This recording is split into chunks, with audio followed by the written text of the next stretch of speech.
I'm Brianna, 38 years old, and 3 weeks ago, at my father's funeral, my brother announced he was selling our family home to pay off his gambling debts in front of 40 people. My mother nodded. She actually nodded and said, "Your dad would understand. Your sister can find another place." I stood there, surrounded by relatives who wouldn't meet my eyes, feeling like I'd been slapped in the middle of a crowded room. But here's the thing they didn't know. There was something the lawyer was about to reveal. Something my father had kept hidden for 15 years. Before I continue, if you find this story worth hearing, please take a moment to like and subscribe, but only if you genuinely want to know what happened next. And tell me in the comments, where are you listening from right now? What time is it where you are? Now let me take you back 3 weeks, to the night I got the call at 2 in the morning. My phone lit up my tiny studio apartment in Center City, Philadelphia, the one with the IKEA bookshelf, the potted snake plant I'd kept alive for 6 years, and stacks of accounting textbooks I still couldn't bring myself to throw away. Mom's name flashed on the screen. "Your father collapsed. He's at Jefferson Memorial. Come now." I drove 45 minutes through empty highways in my 2015 Camry, the one with 120,000 miles and a check engine light I'd been ignoring for months. When I pulled into the hospital parking lot, I spotted Marcus's black Mercedes gleaming under the fluorescent lights. He'd beaten me there. Of course he had. But it didn't matter. By the time I reached the ICU, Dad was already gone. The last time I'd spoken to him was 3 months earlier. A phone call that lasted maybe 90 seconds. He'd asked, "Are you doing okay?" And I'd said yes, and then we sat in silence until one of us made an excuse to hang up. I didn't know that would be the last time I'd hear his voice. I was used to being the one who arrived last. But this time, I wished I had arrived sooner. To understand what happened at that funeral, you need to understand my family. 20 years ago, I was 18, sitting at our dining room table with college acceptance letters spread out in front of me. Penn State, Temple, Drexel. I'd worked my entire high school career for those letters, and I needed my parents to help me figure out how to pay for it. My mother picked up the Temple letter, glanced at it, and set it down like it was junk mail.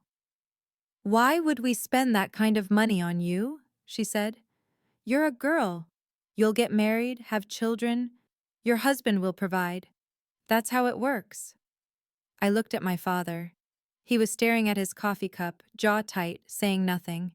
That same year, Marcus, 3 years older than me and already a sophomore at Villanova, got everything handed to him. Not scholarships, just checks from our parents. They'd bought him a Honda Accord for his commute.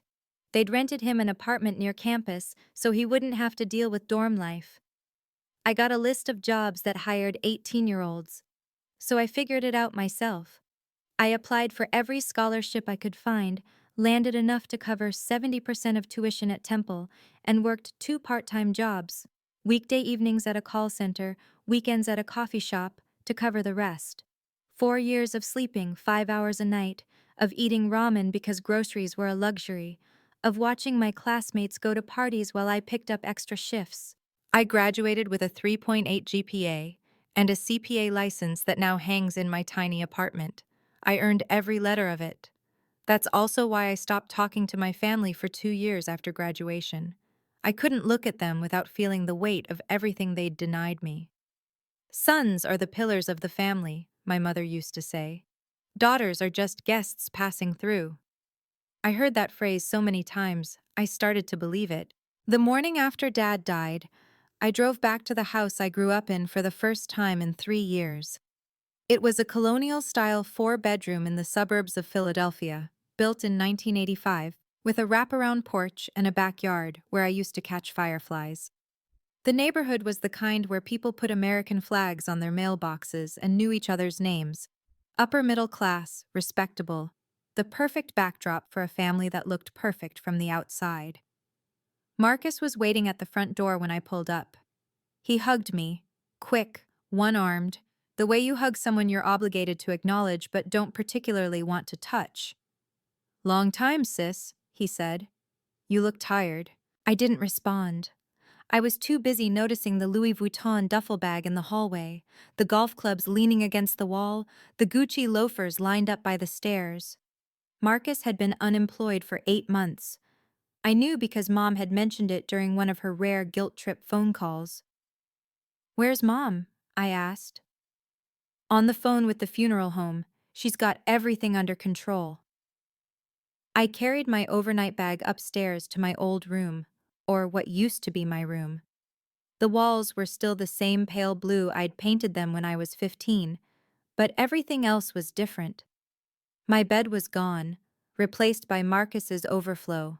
More designer luggage, shoe boxes, a flat-screen TV still in its packaging. My childhood bedroom had become my brother's storage unit. I stood in the doorway looking at the pile of expensive things that belonged to a man who supposedly had no money, and I felt something cold settle in my chest. I didn't ask why my room had become his closet. Some questions answer themselves. The funeral was scheduled for 5 days later, per Dad's wishes. Simple, at Peterson and Sons, the local funeral home he'd driven past every day on his way to work. I handled the logistics. I called the funeral director, wrote the obituary, contacted relatives I hadn't spoken to in years. I organized flowers, confirmed catering, and made sure the programs were printed with the right photo. The one of Dad from 10 years ago, before he started looking tired all the time. Marcus handled the sympathy. Whenever a neighbor stopped by with a casserole, he appeared in the doorway with his practiced grief, accepting condolences like a politician working a crowd. "Thank you so much for thinking of us," he'd say, hand on their shoulder, voice thick with emotion. Dad would have appreciated it. But behind closed doors, things were different. I noticed it on the third day. Mom and Marcus kept having hushed conversations in the living room, conversations that stopped abruptly whenever I walked in. I'd catch fragments. After the funeral, and real estate, and handle it quickly. On the fourth night, I was passing the kitchen when I heard Marcus on his phone. I know," he was saying, his voice tight with something that sounded like fear. "I'll have it soon, after this week. Just give me until—" He saw me and hung up immediately. "Who was that?" I asked. "Nobody. Work stuff." He hadn't worked in 8 months. I didn't push it, but I filed it away in my mind, another piece of a puzzle I didn't yet understand. That night, I lay in the guest room staring at the ceiling, wondering what my brother was so desperate to pay for, and why his fear seemed bigger than his grief. The night before the funeral, I couldn't sleep. So I did what I always do when I can't settle my mind. I organized. Dad had a small office in the basement, a cluttered room with a wooden desk and filing cabinets from the 1990s. No one had touched it since he got sick. I figured I could at least start sorting through things, make myself useful in a way that wouldn't require me to talk to anyone. The first filing cabinet was full of tax returns and utility bills going back decades. The second held old photographs, report cards, mine and Marcus's, and a folder labeled Important Documents. Inside, I found my birth certificate, a few photos of me as a baby, and a single sheet of paper with a logo I didn't recognize. Farwell Family Holdings LLC, dated 2009. I stared at it. The document was some kind of operating agreement, dense with legal language I didn't fully understand, but I saw my name in the text, and my signature at the bottom, loopy and uncertain, the handwriting of my 23-year-old self. I remembered that day, 2009. Dad had called me and asked me to come home to sign some papers. Just administrative stuff for the business, he'd said. Nothing important. I was fresh out of college, still trusting him despite everything, so I signed where he pointed without reading the fine print. I'd forgotten about it completely until now. I slipped the paper into my purse, planning to ask Mom about it later. When I found her in the kitchen the next morning and mentioned Farwell Family Holdings, she waved her hand dismissively. "That company dissolved years ago. Don't waste your time digging through the past." So I didn't mention it again, but I kept the paper. Something told me to. The funeral was on a Thursday, gray and cold, the kind of November day that makes everything feel heavier. Peterson and Sons was the largest funeral home in the area, with dark wood paneling and stained glass windows that cast colored light across the pews.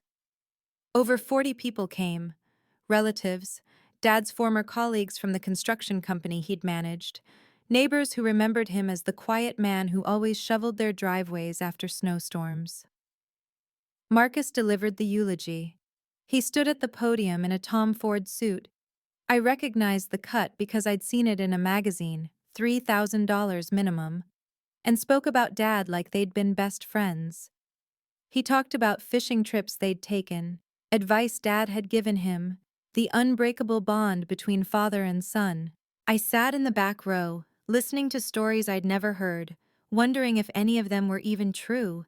The fishing trips, maybe, but the heart-to-heart conversations, the deep, meaningful connection? I'd lived in that house for 18 years, and I'd never seen Dad talk to Marcus about anything more personal than sports scores. But the crowd was moved. Women dabbed their eyes, men nodded solemnly. Marcus had always been good at performing. Mom sat in the front row, wearing black Chanel and her signature pearl necklace. A gift from Marcus, she liked to remind people, though we all knew Dad had paid for it. She accepted condolences with practiced dignity, the grieving widow who had everything under control. No one came to check on me. No one asked how I was holding up. I was just background noise, the daughter who'd been away too long to matter. I didn't know the eulogy was just the opening act. The real performance was coming next. After the final prayer, most people started gathering their coats to leave, but Marcus stepped back up to the podium and cleared his throat. If I could have everyone's attention for just another moment. The room stilled. I saw Mom nod at him from her seat, a tiny, almost imperceptible gesture, like a director cueing an actor.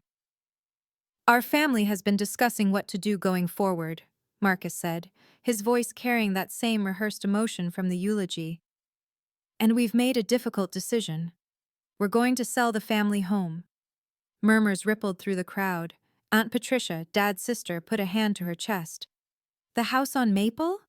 Richard loved that house. I know, Marcus said, shaking his head with what looked like genuine sorrow.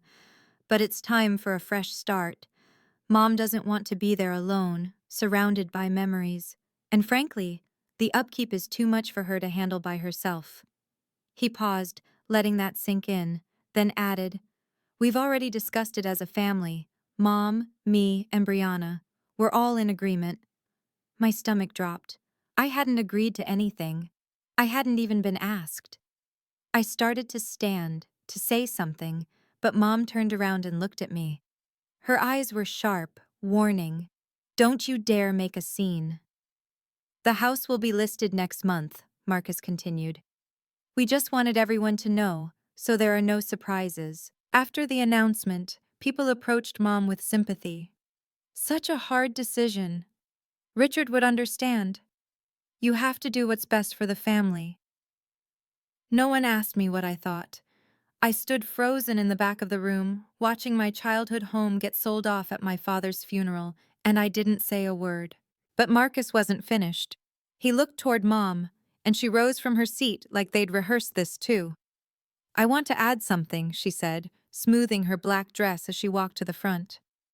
I know some of you might be wondering about Brianna's situation. My face went hot. 40 pairs of eyes turned toward me. Brianna is a strong, independent young woman, Mom continued, her tone the same one she used when explaining why we couldn't afford something she didn't want to buy. She has a good job, her own apartment. She moved away years ago and built her own life. Richard would be proud of that. She paused, tilting her head with a sad smile. She doesn't need the house, not the way Marcus does. He's had some setbacks. He needs family support right now. I'm sure you all understand. Someone in the crowd, I think it was Aunt Dorothy, whispered, Well, she did abandon them for years. Your dad would understand, Mom said, looking directly at me now. Your sister can find another place. I felt the words land like a physical blow. She'd just told our entire extended family that I didn't deserve anything, that I was an afterthought, that whatever happened to my childhood home was none of my concern. A distant cousin named Barbara leaned toward me. "You know your mother's right, honey. You've done so well for yourself. Marcus needs the help more than you do." I wanted to scream. I wanted to tell them about the scholarships I'd had to fight for, the jobs I'd worked, the years I'd spent building something from nothing, while Marcus drained every resource our parents had. But I didn't. I just stood there, feeling smaller than I had in years, and said nothing. After the service, I drifted outside while everyone else stayed to mingle. The November air was bitter, but I needed it. I needed to breathe something that didn't feel like betrayal. Through the window, I watched Marcus shake hands with a man in a tailored gray suit. They exchanged business cards. The man handed Marcus a folder with the logo of a real estate agency on the front. He'd brought a realtor to the funeral. Mom appeared beside the man, gesturing toward the door like she was giving directions. A minute later, I saw them all get into separate cars and drive away, toward the house, I realized. They were showing the property before Dad was even in the ground. I walked back inside to find my purse, and that's when I heard Aunt Dorothy talking to a group of cousins. "Well, what do you expect?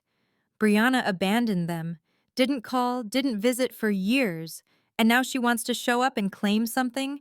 Blood doesn't work that way." I froze in the hallway, hidden by a pillar, and listened. "Her poor mother," someone else added, "having to deal with a daughter like that on top of losing her husband." At least Marcus stayed. He's been there for Linda through everything. I thought about all the times I'd called and been told Mom was busy, all the holidays I'd offered to come home, only to be told, "We're keeping it small this year," all the ways I'd tried to rebuild bridges they kept burning. On my way out, I noticed something new on the front lawn of the funeral home, a real estate sign with a "Coming Soon" banner. They'd planned this for a while, and no one had thought to tell me. I took a photo of the sign. Evidence, I told myself, though I didn't know yet what for. That night, I tried to talk to them. The house was quiet. Most of the relatives had gone back to their hotels or their own homes, leaving just the three of us in the living room, Mom in Dad's leather armchair, Marcus sprawled on the couch, me standing in the doorway like a visitor in my own childhood home. "I need to ask you something," I said, "about selling the house." Mom looked up from her phone. "What about it?" "You said we all agreed." "We didn't. No one asked me anything." Marcus laughed, a short, dismissive sound. "Come on, Bree. You haven't been part of this family in years. What do you care what happens to it?" "I care because it's our family home, because Dad died 4 days ago and you're already showing it to buyers, because I have just as much right to be part of this decision as either of you." Mom's expression hardened. "You have no right. You walked away. You didn't call, didn't visit, didn't help when your father was sick. And now you want to show up and demand a say?" I called. "You said you didn't need me." "We didn't need your guilt. We needed your presence." Marcus sat up, fixing me with a look that was almost pitying. "Look, I'm going to be honest with you. I need the money from this house. I've got investment debts. A lot of them. And if you make a scene about this, I'll tell everyone exactly what kind of daughter you've been. How you cut Dad off for 2 years. How you broke his heart." My throat tightened. That was my deepest shame. The years I'd refused to speak to Dad, and Marcus had just weaponized it.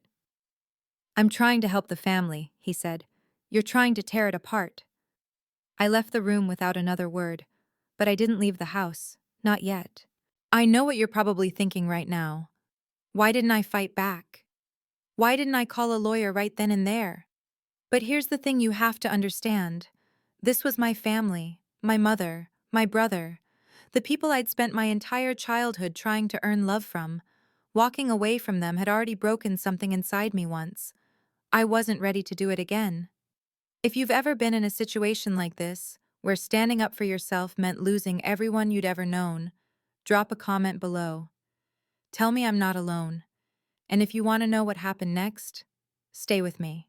3 days after the funeral, Mom called another family gathering, this time at the house. "To discuss the estate," she said. "So everyone's on the same page." 15 people crowded into the dining room. Aunt Dorothy, Uncle Frank, my grandmother on Mom's side, various cousins I barely recognized. The room felt smaller than I remembered, stuffed with bodies and opinions and the weight of decisions being made without me. Mom stood at the head of the table, a stack of papers in front of her. Marcus sat to her right, arms crossed, looking at me like I was a problem to be managed. "Here's the situation," Mom began. "Richard didn't leave a complicated estate. The house is the primary asset, worth around $800,000. My plan is to sell it, pay off outstanding debts, and use the remainder to support myself in my retirement." "What about Brianna?" Grandma asked. She was the only one who looked at me with something other than judgment. "Brianna has her own career," Mom said smoothly. "She doesn't need support. She moved out years ago, built her own life. I'm proud of her for that." "But she's still your daughter," Grandma pressed. "Richard's daughter." Aunt Dorothy, Mom's sister, jumped in. "With all due respect, Mother, Brianna hasn't exactly been present. She cut ties with this family. You can't walk away and then come back with your hand out." "I'm not asking for anything," I said. "I'm asking to be included in decisions about my own family's property." "You are included," Marcus said with a thin smile. "You're sitting right here, aren't you?" The room rippled with uncomfortable laughter. I felt my face flush. No one defended me. Not one person at that table spoke up to say I deserved a voice. Grandma caught my eye and looked away, her lips pressed tight. The real purpose of the meeting became clear an hour later. Marcus slid a document across the table toward me. The header read, "Disclaimer of interest in estate property." "What is this?" I asked. "It's simple," Mom said. "You sign this and you formally release any claim to the house or the proceeds from its sale. It protects everyone, keeps things clean." I stared at the paper. "You want me to give up my inheritance?" "You're not giving up anything," Marcus said. "Dad didn't leave you anything in his will. This just makes it official, so we can move forward without complications." "How do you know what Dad left me?" Marcus exchanged a glance with Mom. "We had the will reviewed by a lawyer. The house goes to Mom. That's it. This is just paperwork. If I already have no claim, why do you need me to sign?" His jaw tightened. "Because we want this done quickly. The buyer's ready. We don't need some estranged daughter showing up 6 months from now claiming she deserves a cut." "And if I don't sign?" Mom leaned forward. "Then I'll tell everyone in this room, and everyone who wasn't here, exactly what kind of daughter you've been. How you abandoned your father for 2 years when he needed you most. How you broke his heart." The same threat Marcus had made. They'd clearly coordinated. "Sign the paper, Brianna," Uncle Frank said. "Don't make this harder than it has to be." Everyone was staring at me, waiting. I picked up the pen, Dad's Mont Blanc, I realized, the one he'd gotten for his 20-year work anniversary, and held it over the line. Then I set it down. "I need time to think," I said. Marcus's smile disappeared. "You have 24 hours. I drove back to my apartment that night feeling like I'd already lost. The studio felt emptier than usual. I sat on my second-hand couch in the dark, streetlights casting long shadows through the window, and ran through my options.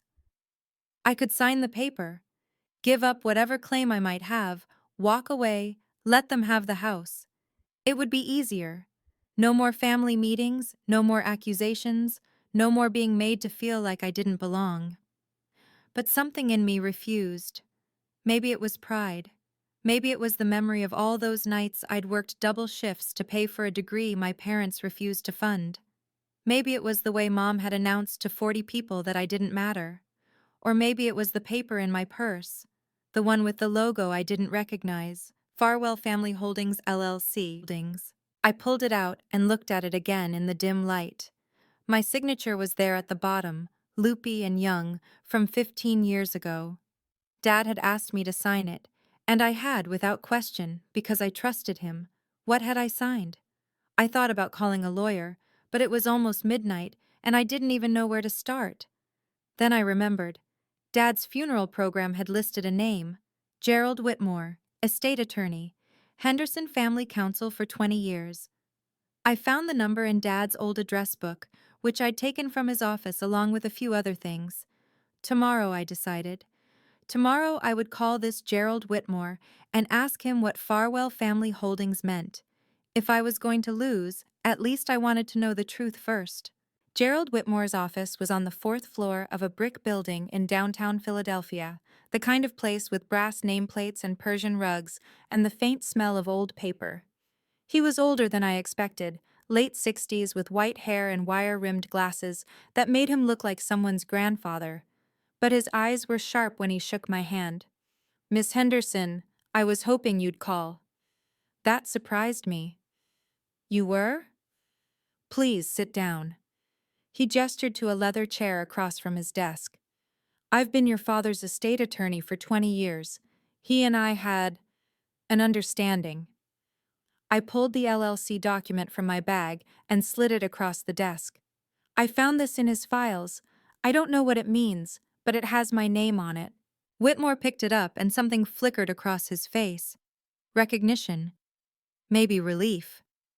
"Do you know about Farwell Family Holdings LLC?" he asked. "My mother said the company dissolved years ago." "Your mother is mistaken." He opened a drawer and pulled out a manila folder, thick, well-organized, like he'd been keeping it ready.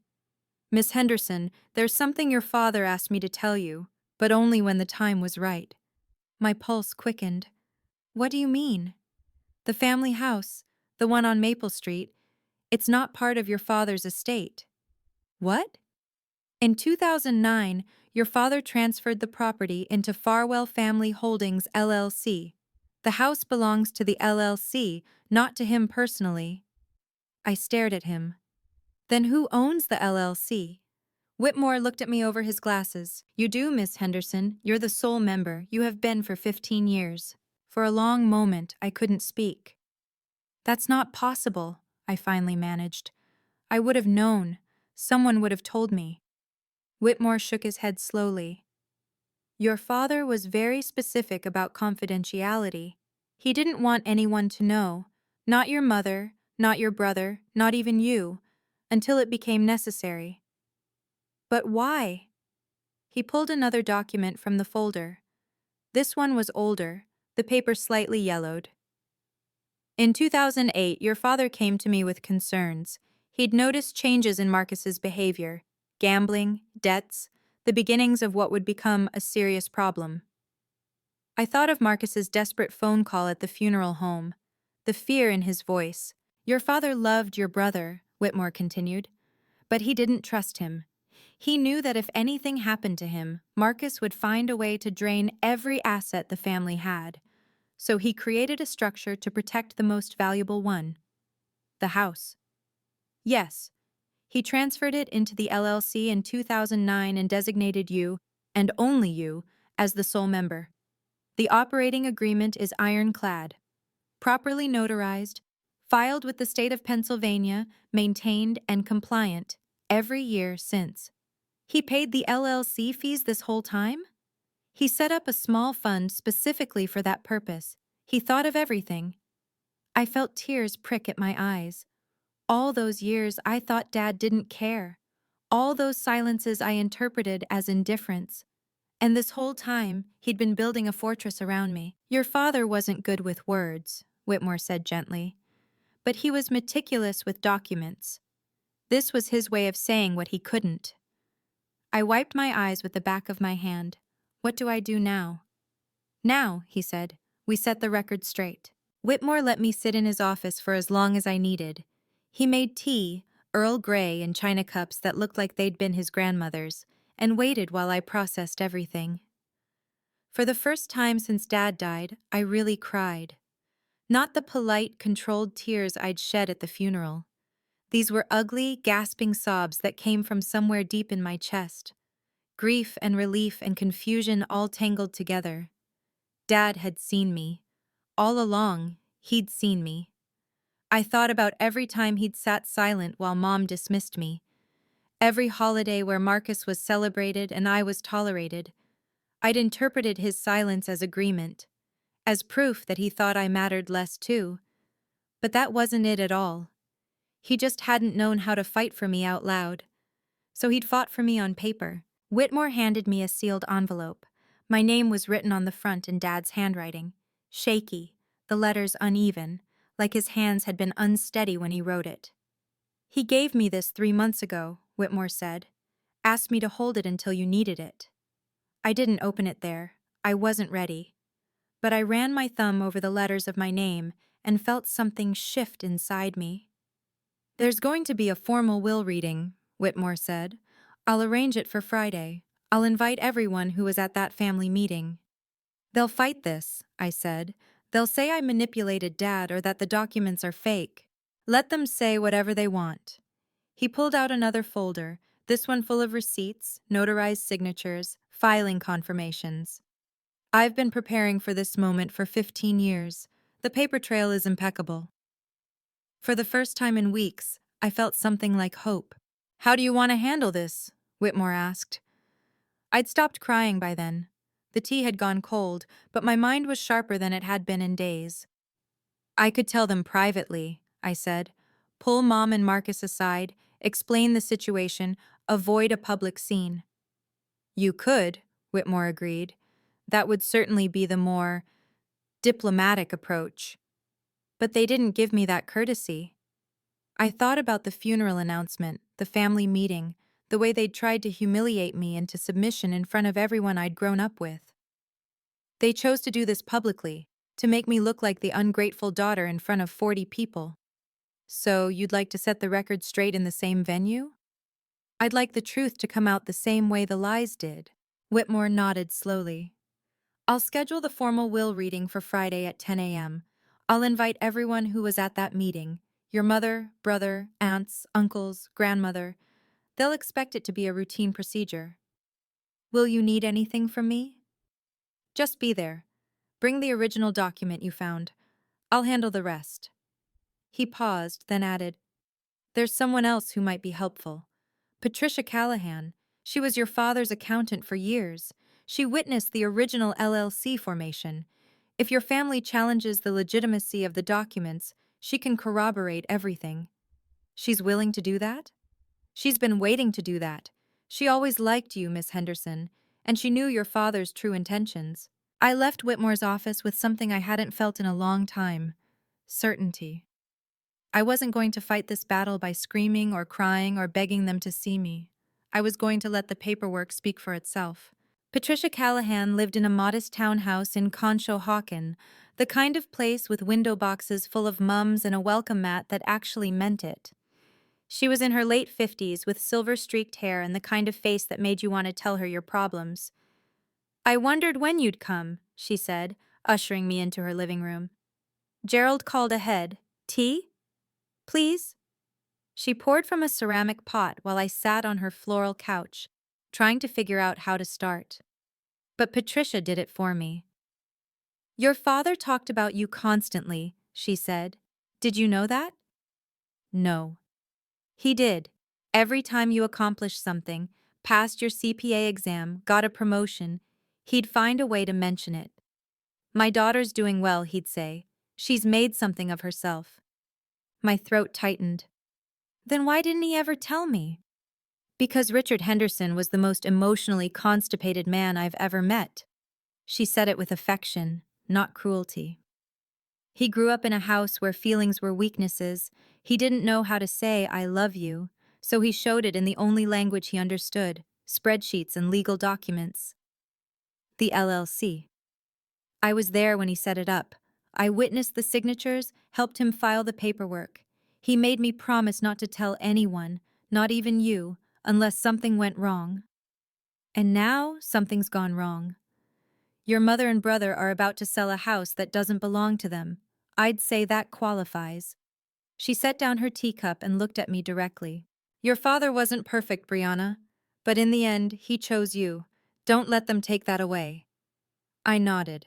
I wouldn't. The night before the will reading, Marcus called. 24 hours is up, he said. Have you made your decision? I was sitting on my bed, Dad's letter still unopened on my nightstand. I'll be at the reading tomorrow. Good. I could hear the smile in his voice. Bring a pen. We'll get this wrapped up and everyone can move on. I'll see you there, Marcus. After he hung up, Mom called. Her tone was different, softer, almost pleading. Brianna, I know things have been difficult between us, but I need you to understand. This isn't about pushing you out. It's about survival. Marcus has gotten himself into trouble, and if we don't help him, people will get hurt. What kind of trouble? She hesitated. He owes money to dangerous people, a lot of money, over 300,000, maybe closer to 350. I've already given him everything I had saved. The house was supposed to be the last resort. So that was the real number. $340,000 in gambling debts. My brother had hollowed himself out chasing wins that never came. I'm sorry Marcus is struggling, I said, but selling Dad's house, my house, isn't going to fix him. It's just going to enable him to keep going. You don't understand. I understand perfectly. I'll see you tomorrow, Mom. I hung up and finally opened Dad's letter. His handwriting was shaky, the words uneven, but the message was clear. Brianna, I know your mother and brother haven't treated you fairly. I'm sorry I never had the courage to say so out loud. I wasn't a good father, but I tried to leave you something they couldn't take away. You're the only one I trust with what matters. Dad. I folded the letter carefully and slipped it into my blazer pocket. Tomorrow, I wouldn't need to say much. The paper would do the talking. Friday morning, 10 a.m., Gerald Whitmore's office. The conference room was larger than his private office, with a mahogany table long enough to seat 12 and oil paintings of Philadelphia landmarks on the walls. A crystal chandelier hung overhead, casting prismatic light across the polished wood. I arrived at 9:45 and found Whitmore already setting up. Folders arranged at his seat, a glass of water at each place, the overhead projector ready in case he needed to display documents. Are you ready? He asked. As I'll ever be. The family started arriving at 9:55. Mom came first, wearing black again, this time a designer dress I didn't recognize, with the pearl necklace gleaming at her throat. She barely glanced at me before taking a seat at the opposite end of the table. Marcus strolled in 15 minutes late, because of course he did. He was wearing the Tom Ford suit again, freshly pressed, as if this were a business meeting where he expected to close a deal. He clapped Whitmore on the shoulder like they were old friends. Thanks for putting this together, Jerry. Let's make it quick, yeah? Uncle Frank, Aunt Dorothy, Grandma, and a handful of cousins filed in after him. The same cast of characters from the family meeting, here to witness what they assumed would be my final defeat. Marcus caught my eye across the table and winked. Actually winked like we were sharing a joke. Brought a pen this time? He asked. I didn't answer. I just smoothed my navy blazer, the same one I wore to important client meetings, the one I'd bought with my own money after my first promotion, and waited. Whitmore closed the door and took his place at the head of the table. Shall we begin? I have to pause here for a second, because this is the moment I'd been waiting for my entire life. Not for revenge. I want to be clear about that. I wasn't sitting in that conference room dreaming about making my family suffer. I was waiting to be seen, to be acknowledged, to finally, after 32 years, have someone stand up and say that I mattered. If you've ever felt invisible in your own family, like no matter what you accomplished, it was never enough, then you know exactly how I felt in that chair. Like and comment if you're still with me. And stay close. What happened next changed everything. Whitmore began with the standard formalities, confirming everyone's identity, explaining the purpose of the reading, outlining the basic structure of Dad's estate. Richard Henderson's will is straightforward, he said, turning pages in his folder. Personal effects are to be distributed among family members at Mrs. Henderson's discretion. His vehicle, a 2018 Honda Accord, goes to Marcus. His savings accounts, totaling approximately $47,000, go to his wife, Linda. Mom nodded, looking satisfied. Marcus leaned back in his chair with the air of someone watching a horse he'd bet on pull ahead. And the house? Aunt Dorothy prompted. The Maple Street property? Whitmore paused. He removed his glasses, cleaned them on his tie, and put them back on, a gesture I would later realize was entirely deliberate. "Regarding the house," he said slowly, "there's an issue." The room went quiet. Marcus sat up straighter. "What kind of issue?" Mom asked. "The property on Maple Street is not part of Mr. Henderson's personal estate." "That's ridiculous," Marcus said. "He owned that house for 30 years. "He lived in that house for 30 years, Whitmore corrected. "But the ownership transferred in 2009. The property is held by a limited liability company called Farwell Family Holdings, LLC. I watched the blood drain from my mother's face. Marcus looked confused, like someone had started speaking a language he didn't understand. "What the hell is Farwell Family Holdings?" he demanded. Whitmore pulled a thick folder from beneath his notes.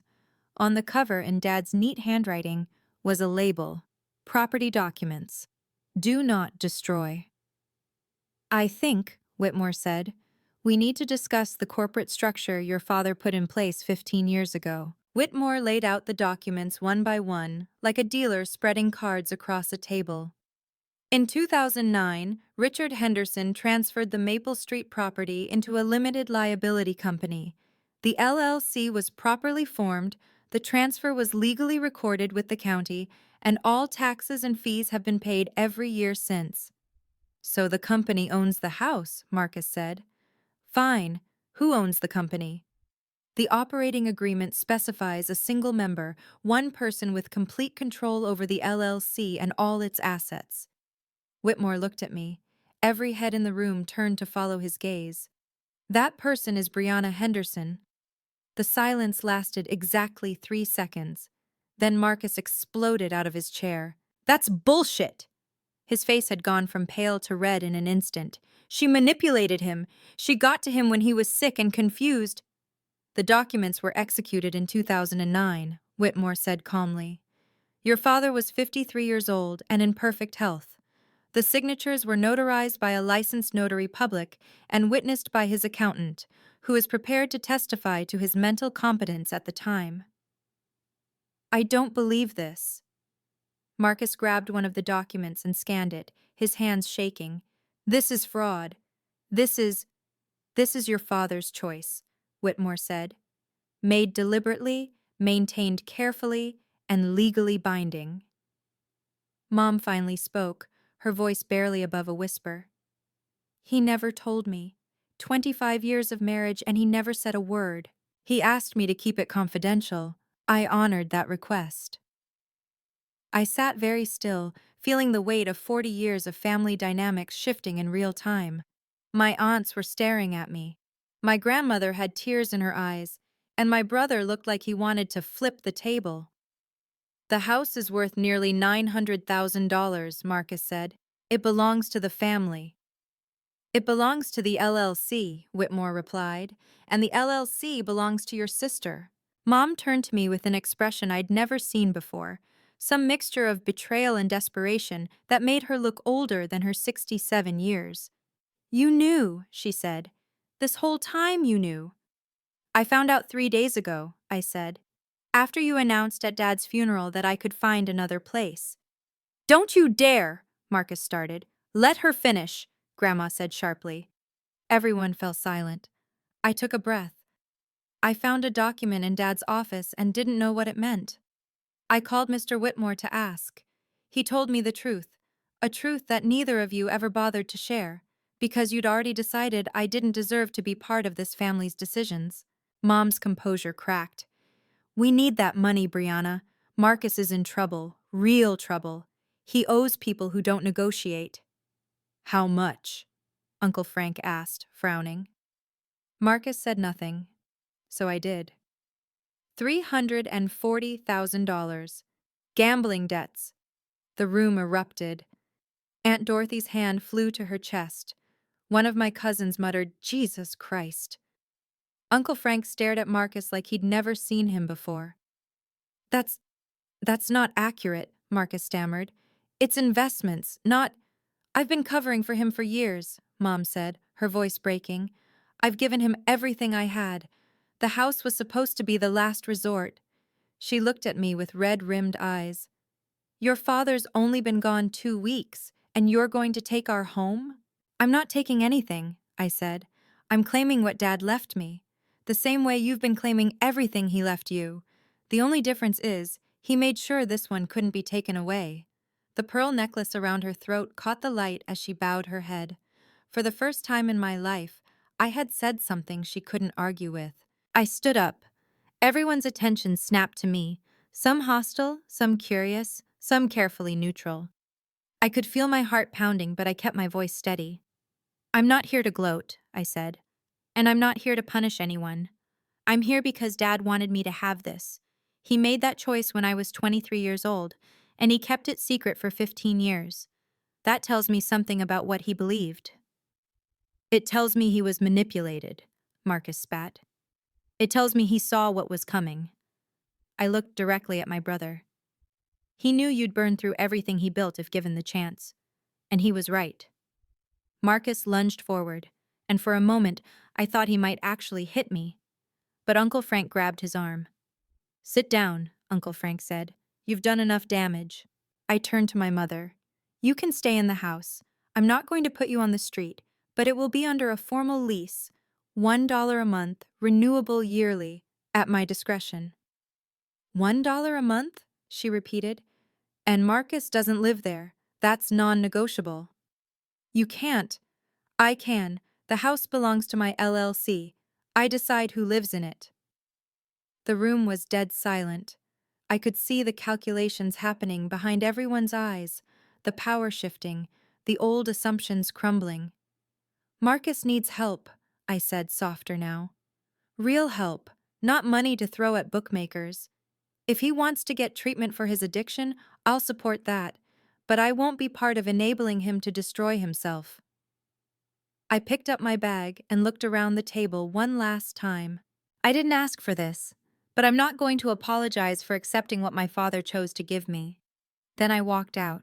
I made it halfway down the hallway before I heard footsteps behind me. Brianna, wait. I turned. It was Grandma, my mother's mother, moving faster than I'd seen her move in years, her cane clicking against the marble floor. Grandma, I'm sorry. I know that was... Don't apologize. She reached me and took my hand in both of hers. Her grip was stronger than I expected. I need to tell you something. We stepped into an alcove near the elevator, out of sight from the conference room. I knew, she said. What? About the LLC. Richard told me before he died. He asked for my blessing. I stared at her.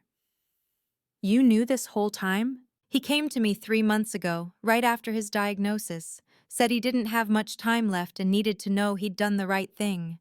Her eyes glistened. He asked me, do you think I should protect Brianna? And I told him yes, because your mother wasn't going to. I felt tears threatening again. Why didn't you say anything at the family meeting? Because it wasn't my secret to tell, and because... She sighed. I wanted to see if your mother would come to her senses on her own, give her a chance to do the right thing. She didn't. No, she didn't. Grandma squeezed my hand. But you did. You stood your ground. You didn't let them bully you. I learned from watching you, I said quietly. She smiled, a real smile, the kind I remembered from my childhood. You remind me of your grandfather. He was stubborn too, in the best way. She patted my cheek and turned back toward the conference room. Go home, sweetheart. You've earned a rest. I'll handle what's left in there. I was almost to my car when Marcus caught up with me. Brianna, wait, please. I stopped but didn't turn around. I could hear his breathing, ragged, uneven, like he'd been running. I know you're angry, he said. You have every right to be, but you don't understand what's happening. Then explain it. He moved around to face me, and for the first time, I saw past the expensive suit and the practiced confidence. My brother looked broken. Dark circles under his eyes, hands trembling, the desperation of a man who had run out of options. The people I owe money to, he said. They're not patient. They've been sending people to follow me, leaving notes on my car. Last week someone slashed my tires. Marcus! I'm scared, Bree. His voice cracked. I got in over my head, and I kept thinking I could win it back, just one more bet, one more game, and then it would all be fine. But it never was. And now I'm so deep I can't see a way out. I looked at my brother, really looked at him. The man who had been handed everything I'd had to fight for, who had squandered every advantage and still expected someone else to clean up his mess. And underneath all that, I saw the kid who used to play catch with me in the backyard.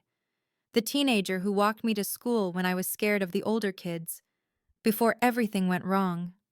You need rehab, I said, not money. I know. 90 days, minimum. A real program, not some weekend retreat. He nodded, not meeting my eyes. If you do that, I said, really commit to getting help, then we can talk about what comes next, but not before. And if I don't? Then you're on your own. Mom was waiting by my car. She must have slipped out a side entrance while I was talking to Marcus. Her makeup was streaked, the careful facade completely dissolved. She looked smaller somehow, like grief and shock had compressed her. Did he leave anything for me? She asked quietly. Richard, in that folder of his. Any message, any explanation? I thought about lying, telling her that Dad had written her a beautiful letter full of reconciliation and forgiveness, but she didn't deserve a lie. She deserved the truth. No, I said. He didn't mention you at all. She flinched like I'd struck her. 35 years, she whispered.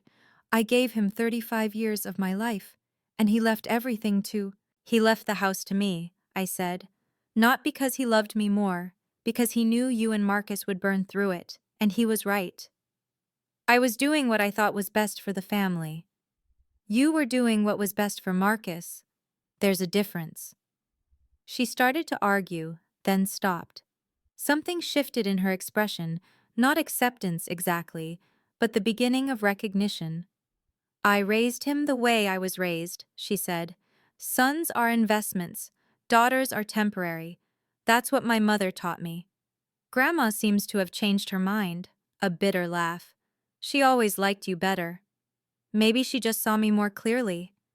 Mom reached up and unclasped her pearl necklace, the one she'd worn every day for as long as I could remember, and held it in her palm for a moment.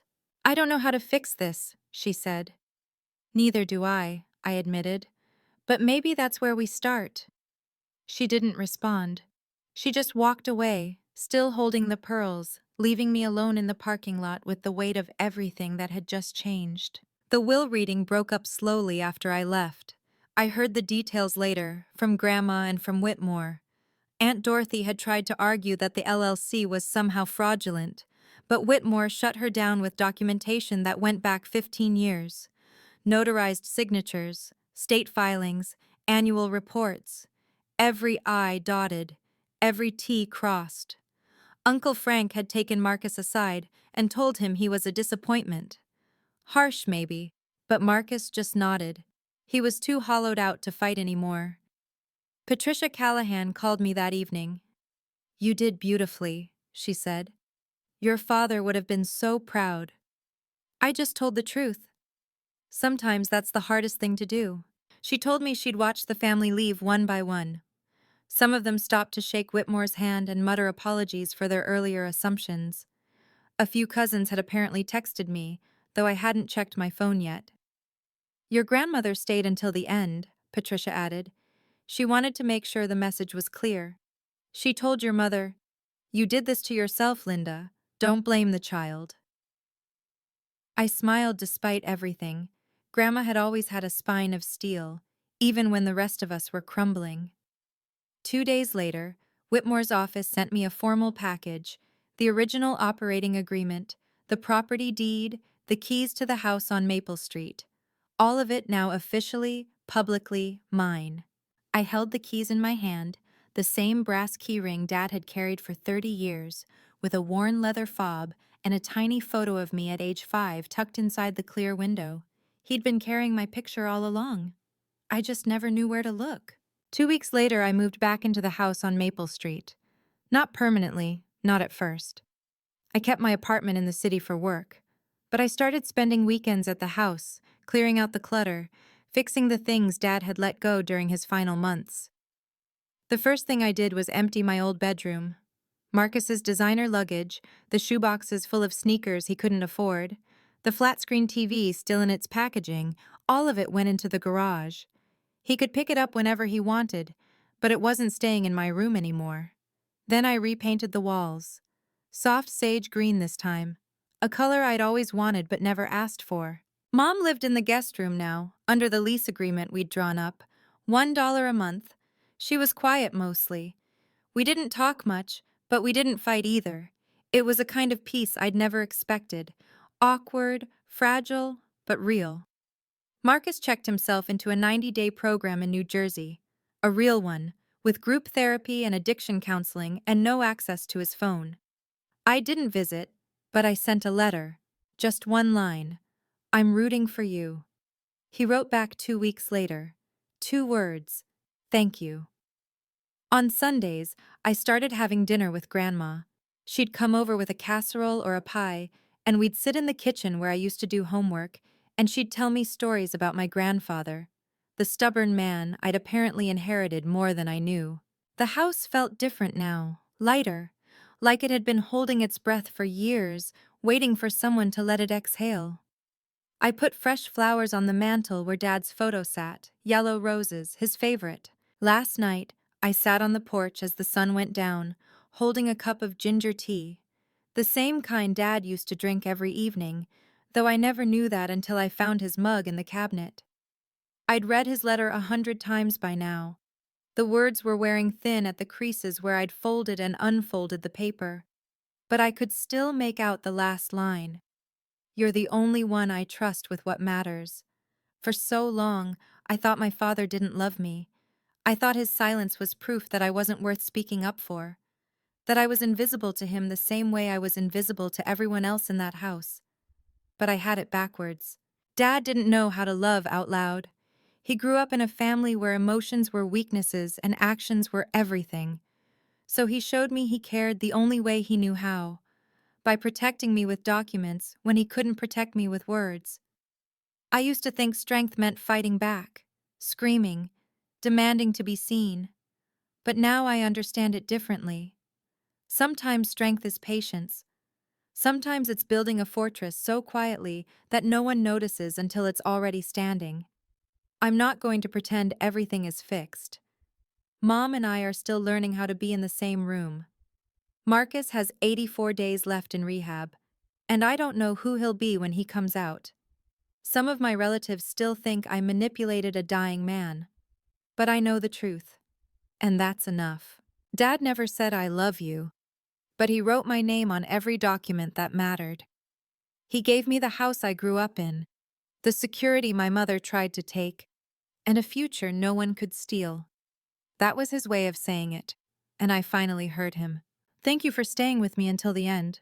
If you've ever felt invisible in your own family, like no matter what you accomplished, you were always less than enough, I want you to know something. You deserve to be seen. You deserve to be valued. And protecting yourself isn't selfish, it's necessary. If this story meant something to you, please hit like and subscribe. It helps more than you know. And if you have a story of your own, about family, about boundaries, about finally standing up for yourself, share it in the comments. I'd love to hear it. Check the description for more stories like this one. Until next time, be kind to yourself. You've earned it.